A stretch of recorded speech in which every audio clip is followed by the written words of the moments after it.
la Fédération de l'opposition congolaise a choisi de boycotter les élections législatives et locales de 2022. Pour elle, la sortie de la grave crise multidimensionnelle que traverse notre pays passe par 1. La décrispation et l'apaisement du climat politique par la libération des prisonniers politiques et le retour au pays de tous les exilés politiques. Le Congo va mal, très mal. Les Congolais qui souffrent, en dépit des énormes richesses dont regorge le pays, se posent plusieurs questions, parmi lesquelles celle-ci. Où va le Congo? Où va l'argent du Congo? Que veut-on faire réellement du Congo? Le Congo traverse depuis plus d'une décennie une grave crise multidimensionnelle. Lors de sa réunion du 26 mai 2021, le Conseil des ministres avait clairement fait ressortir que le Congo connaissait 5 crises majeures qu'il fallait résorber de toute urgence. Il s'agissait de la crise sanitaire, la crise économique et financière, la crise sociale, la crise des valeurs et la crise sécuritaire. Réagissant à cela, la Fédération de l'opposition congolaise avait tenu à souligner avec force que le gouvernement congolais avait sciemment ignoré la crise politique et la crise électorale. Pour la plateforme, la résorption de la crise politique est un préalable impératif à la résolution des autres crises aussi importantes soient-elles. Grand A de la crise politique. Pour ce qui est de la crise politique, le grave et préoccupant problème est celui de la violation systématique, tant par les institutions, les partis, que les autres acteurs politiques et même les citoyens des lois et règlements de la République. On peut citer en exemple les flagrantes violations ci-après. Petit A, depuis 2002, tout le monde a violé la disposition relative à la déclaration du patrimoine, donc des articles 48 de la Constitution du 20 janvier 2002 et 55 de la Constitution du 25 octobre 2015. Dès lors, l'on peut déduire aisément qu'aucune institution, aucun gouvernant, aucun acteur politique ou responsable administratif n'est en conformité avec la loi, ce qui est présentement une situation très préoccupante pour les hautes juridictions, comme la Cour suprême, dont le premier président est en outre le président de la Commission nationale électorale indépendante chargée de l'organisation des élections. Dans les faits, cette commission n'est nullement indépendante. La Cour constitutionnelle, plus haute juridiction en matière constitutionnelle, chargée de trancher les contentieux électoraux nés des élections législatives et d'en valider les résultats. Petit b, le président de la République est en situation délicate et manifeste d'incompatibilité constitutionnelle. En effet, le président de la République est le président du comité central du Parti congolais du travail, en fait président du dit parti, en violation flagrante de l'alinéa 2 de l'article 80 de la Constitution du 25 octobre 2015 qui dispose clairement que le mandat de président de la République est incompatible avec toute autre responsabilité au sein d'un parti politique. En outre, depuis 2002, le président de la République n'a jamais déclaré son patrimoine, violant ainsi les dispositions de l'article 55 de la loi fondamentale qui énonce que tout citoyen élu ou nommé à une autre fonction publique est tenu de déclarer son patrimoine lors de sa prise de fonction et à la cessation de celle-ci conformément à la loi. Ces deux exemples illustrent clairement que le président de la République a en fait violé l'article 77 de la loi fondamentale sur la base de laquelle il a prêté le serment de respecter et de faire respecter la loi. Petit c, plusieurs autres personnalités, à l'instar du président du Sénat, du président de l'Assemblée nationale et du Premier ministre, chef du gouvernement, ne sont pas en conformité avec la loi pour, petit i, avoir fait partie des 2588 congressistes du Parti congolais du travail qui ont reconduit unanimement lors du congrès de décembre 2019 le président de la République à la tête du Parti congolais du travail. II, n'avoir pas fait depuis 2002 de déclaration de patrimoine, la tentative de 2021 l'ayant été dans l'irrespect total des lois et règlements de la République. Petit d, la non-conformité du Parti congolais du travail à la loi. En effet, tenant compte de tout ce qui précède, on ne peut que constater que lors du congrès de décembre 2019, le Parti congolais du travail a violé l'article 80 de la Constitution et l'article 26 de la loi sur les partis qui stipule clairement que les partis ont le devoir de se conformer à la Constitution. De ce fait, ce parti aurait dû, depuis fort longtemps, être sanctionné par rapport à l'article 31 de la loi sur les partis qui circonscrit clairement que, en cas de violation de la loi en vigueur par tout parti ou groupement politique ou trouble à l'ordre public, le ministre chargé de l'administration du territoire suspend par voie d'arrêté le parti politique concerné de toutes ses activités et ordonne la fermeture de tous ses locaux. Cette situation d'impunité est grave, étant donné que nul n'est censé ignorer et être au-dessus de la loi, et que la loi doit s'appliquer à tous dans toute sa rigueur. Grand B, de la justice et de la situation des prisonniers politiques. L'on ne peut que dénoncer une justice à deux vitesses, qui s'acharne sur les opposants et laisse libres les auteurs et responsables des scandaleux crimes économiques et financiers qui ont plongé le pays dans un chaos indescriptible.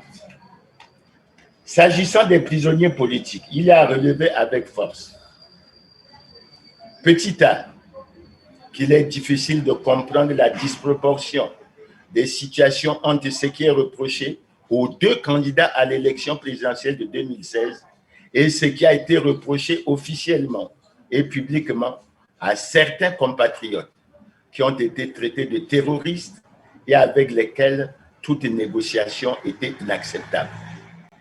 En effet, malgré le bilan extrêmement lourd des affrontements dans le département du Pou, dont les populations ont payé un lourd tribut, une amnistie générale leur a été accordée sans autre forme de procès au terme d'un accord politique pour la sauvegarde de la paix en décembre 2017. Petit b, de même, il est surprenant, suite à une réponse donnée par M.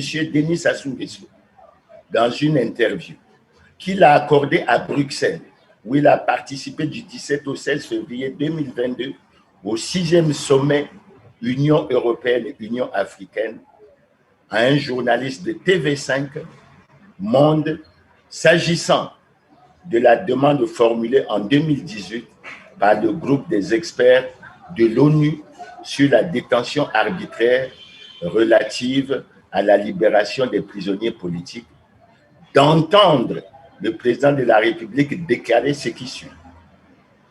Le rapport est certainement en route.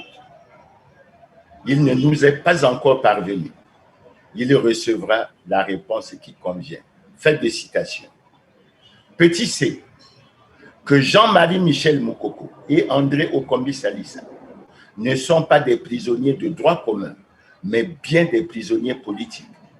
Comme l'avait si bien dit l'avocat de Jean-Marie Michel Moukoko, Jean-Philippe Esso, l'infraction qui leur était reprochée est une infraction politique et non une infraction de droit commun.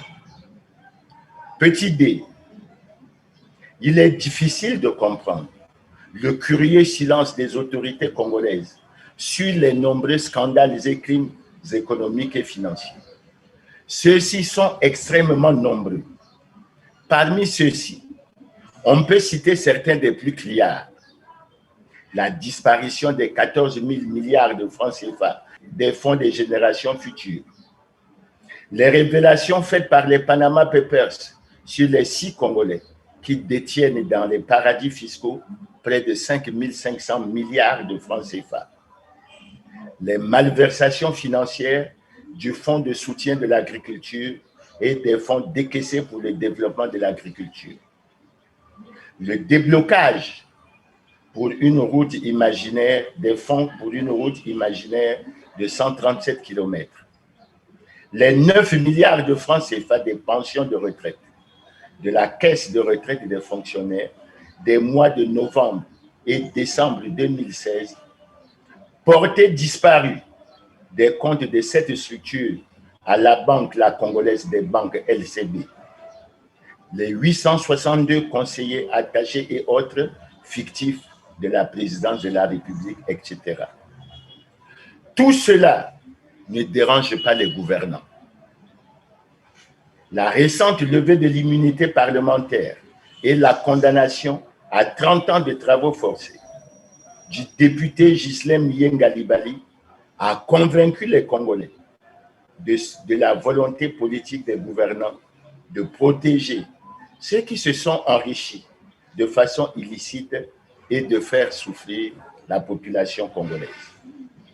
Pourquoi ne traite-t-on pas les autres dossiers relatifs à la lutte contre la corruption, au détournement des deniers publics, à la fraude, à la concussion et autres avec la même diligence? D'ailleurs, la population congolaise a été surprise d'entendre des gouvernants développer des thèses selon lesquelles on ne devrait pas emprisonner ceux qui ont volé ou détourné l'argent des caisses de l'État, ce qui est un véritable scandale. Grand C de la gouvernance électorale. Pour la Fédération de l'opposition congolaise, depuis 2002, aucune élection libre, démocratique et transparente n'a été organisée dans le pays. Plus récemment, on a pu noter que la concertation de Madimou en 2020 n'a pas abouti à un consensus. Plusieurs partis ayant participé à celle-ci avaient refusé de présenter des candidats à l'élection présidentielle de 2021, estimant que les conditions n'étaient pas réunies pour une élection libre, démocratique, transparente et crédible, et que l'on ne peut pas aller à une élection dont les résultats sont connus d'avance. La concertation de Ouandou de mars 2022 n'aura été une fois de plus qu'une infâme tromperie pour divertir l'opinion nationale et internationale. Aucun des problèmes posés en 2020 n'a été résolu. Rien n'a fondamentalement changé par rapport au constat fait en 2020. En effet, petit 1, il n'y a pas eu de base juridique pour cette concertation. L'arrêté numéro 13205 du 21 octobre 2020 évoqué ne portait que publication des partis politiques pour l'année 2020. 2. Il est faux de dire que ce sont des partis réguliers qui ont pris part à cette rencontre, puisque le Parti congolais du travail n'est pas en conformité avec la loi depuis 2002. 3. Plusieurs personnalités, à l'instar du président de la République, du président du Sénat, du président de l'Assemblée nationale, du Premier ministre, chef du gouvernement et autres, ne sont pas en conformité avec la loi. 4. Des personnalités non conformes à la loi, appartenant au Parti congolais du travail, ont déclaré d'autres partis non conformes à la loi, ce qui est une violation grave de l'article 15 de la Constitution qui stipule que tous les citoyens congolais sont égaux devant la loi. 5. L'élimination de plusieurs candidats, adversaires des candidats du Parti congolais du travail, des listes des candidats validés par la Commission nationale électorale indépendante, Makabana, Sibiti, Yamba, Lekana, Djambala et autres, ainsi que le changement de certains présidents des commissions électorales locales jugées non favorables aux candidats du Parti congolais du travail. 6.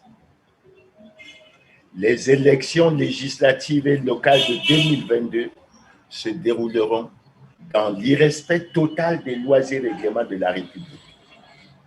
7. Les jeux sont pratiquement faits. Lorsqu'on suit la déclaration ci-après du membre du bureau politique du Parti congolais du travail, ministre des hydrocarbures, Jean-Bruno Richard Itoa, candidat aux législatives à Olombo, à savoir, c'est quand on le croit faible qu'il est fort.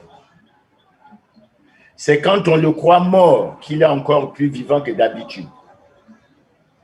Nous n'avons pas encore fini de développer ce pays. Nous n'avons pas encore fini de développer nos localités. Nous n'avons pas encore fini de faire de ce pays un pays émergent. C'est ce que veut le président de la République. Et donc, tant que l'on n'a pas fini, Tokotik a pété. Tant que l'on n'a pas fini, Tokotik a pété. Fait des citations. Ce qui peut s'interpréter de la manière suivante.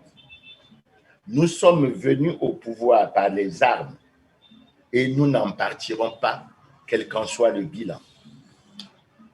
Grand D. Solution de sortie de cette grave crise multidimensionnelle de dialogue national inclusif. On se rend compte aujourd'hui que toutes les concertations qui ont été organisées dans le pays par le gouvernement depuis 2009 l'ont été dans l'irrespect total des lois et règlements de la République. Depuis de nombreuses années, des voix s'élèvent dans le pays pour réclamer la tenue d'un dialogue national inclusif pour le sortir de la grave crise multidimensionnelle qu'il traverse depuis plusieurs années. Curieusement, les gouvernants congolais, ceux-là qui soutiennent et recommandent vivement la tenue d'un dialogue national inclusif au Tchad, en Libye et en République centrafricaine, ne veulent pas du tout en entendre parler dans le cas de leur propre pays. Cela étonne plus d'un Congolais et paraît véritablement étrange. Et pourtant, par les articles 227 et 228 de la Constitution, il a été institué un Conseil national du dialogue, organe de concertation, d'apaisement et de recherche du consensus entre les forces vives de la nation sur les grands problèmes politiques d'intérêt général. Force est de constater que celui-ci n'a jamais été formellement mis en place en dépit de la nomination en août 2018 de M. Martin Berry comme secrétaire permanent. Il convient de rappeler que M. Martin Berry avait lancé en septembre 2019, avec l'appui de la communauté internationale, le processus constitutionnel du dialogue national sans exclusion.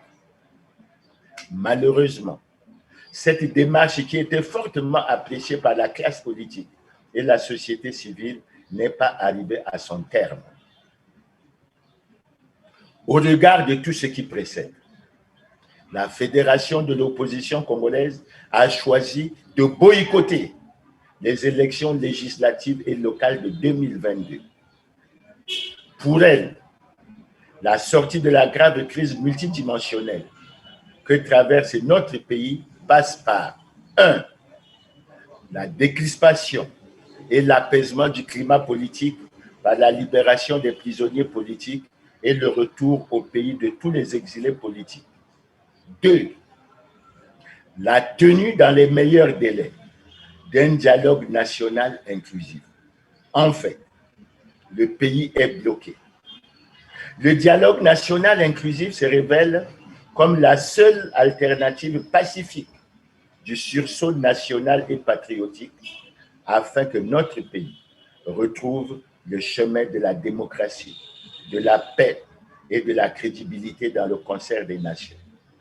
Il impulserait un élan qui devrait être soutenu par la communauté internationale dans le but d'aider le Congo qui est véritablement en danger.